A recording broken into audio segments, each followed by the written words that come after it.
It has been nearly a month since the circuit breaker measures were first implemented.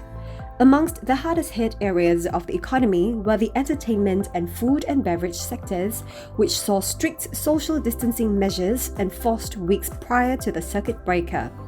This meant that businesses like cinemas and bars have been closed for nearly 2 months, resulting in significant loss of business to date.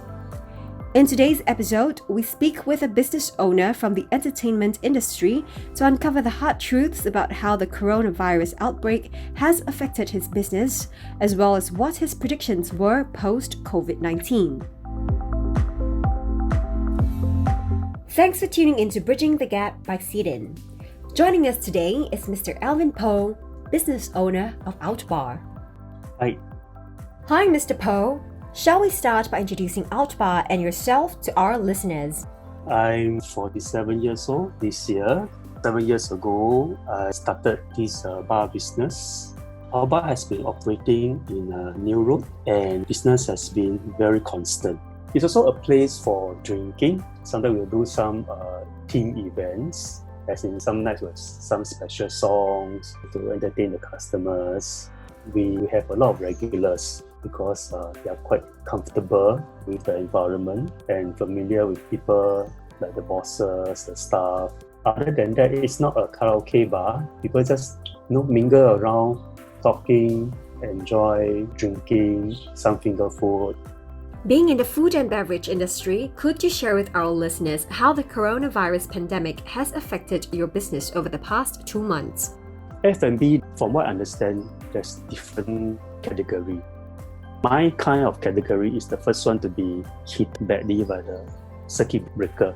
Why? Because for our case, because so-called entertainment is the least essential, so we are the first one to be affected.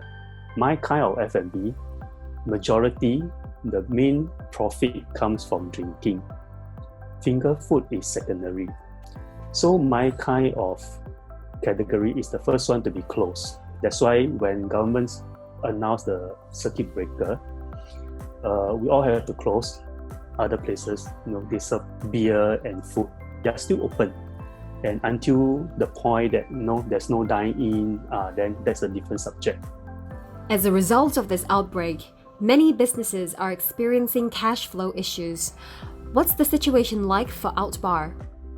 We have to close for May. We have to settle so-called bills that is during March, not able to pay, or some balance on February, 60 days credit. There's still a lot of things to pay because the whole month of April is closed.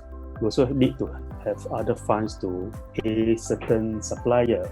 For suppliers, normally is 30 days credit, 60 days credit. So when we close on April, we still have to settle the bills for March. Have you been able to reach out to external parties for help to solve your business's cash flow needs? I must say that only we knows the problem because the government helping for rental is deduction of rental tax annual. So assuming rental tax for a year for that unit is 6,000. Landlord is supposed to reimburse 6,000 to the tenant, but if the tenant per month rental for the shop is 6,000, that means by April, we will have used up everything. So by May, we will have to continue pay the rental because we have used up whatever the grant from government. Do you think that more can be done to help SMEs like yourself? We do hope, but put it this way, there's a lot of businesses to help. Not everybody can be taken care of. Of course, government say we can write a memo or write a letter, write an email to the landlord, say we have no money, we have to delay the payment. If the landlord agree, good. But if the landlord doesn't agree, that means 2 scenarios. First is close down of the shop. Second is depends on how long the business is closed. Example, assuming the rental is 5,000, May is 1 month, June is 1 month. By July, you have 15,000 to pay. How? How bad is the problem we're facing? I understand that rental is a big concern to you. Have you tried speaking or negotiating with your landlord about this? That part I've spoke to my landlord.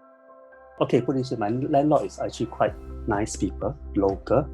So far, for 7 years, we have been very in good relationship, and I do share with them my problem.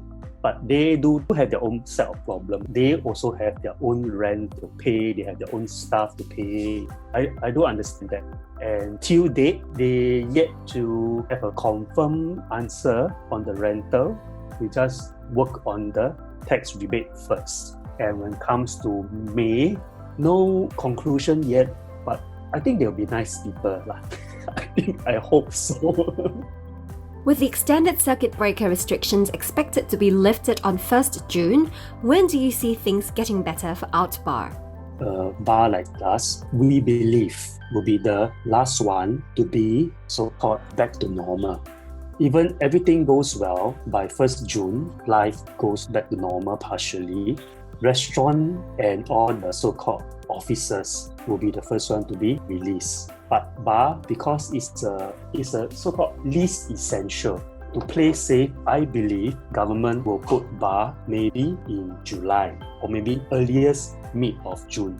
Even released on mid of June, we believe that there will be still safe distancing measures applied and number of head counts in per unit inside the area, and that will still affect the business because assuming 100% capacity can go inside now become half, and this thing will definitely go on.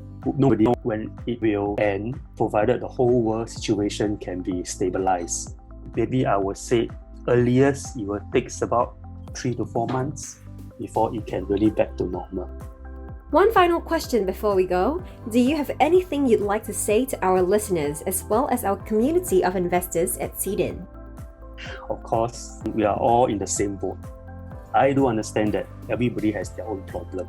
So I only can say, as much as possible, we try to help each other in any forms, any way, and whichever everybody can. Other than that, just stay positive and be happy. Thank you for your time, Mr. Elvin Poh. I'm sure our listeners would have gained some insights on the difficulties business owners like yourself are facing amidst the situation. To our listeners, we hope that you've been able to bridge the gap in terms of understanding what our SMEs are going through during difficult times like this. Our SMEs are the backbone of Singapore's economy. They play a huge role in job creation and contribute significantly to Singapore's GDP growth. Simply put, without them, we would not be where we are today. So let us all walk together, hand in hand, to overcome this challenging situation as one nation. Before we go, we'd like to invite you to enter the poll on our website if you have yet to do so. Until next time, see you on the next episode of Bridging the Gap.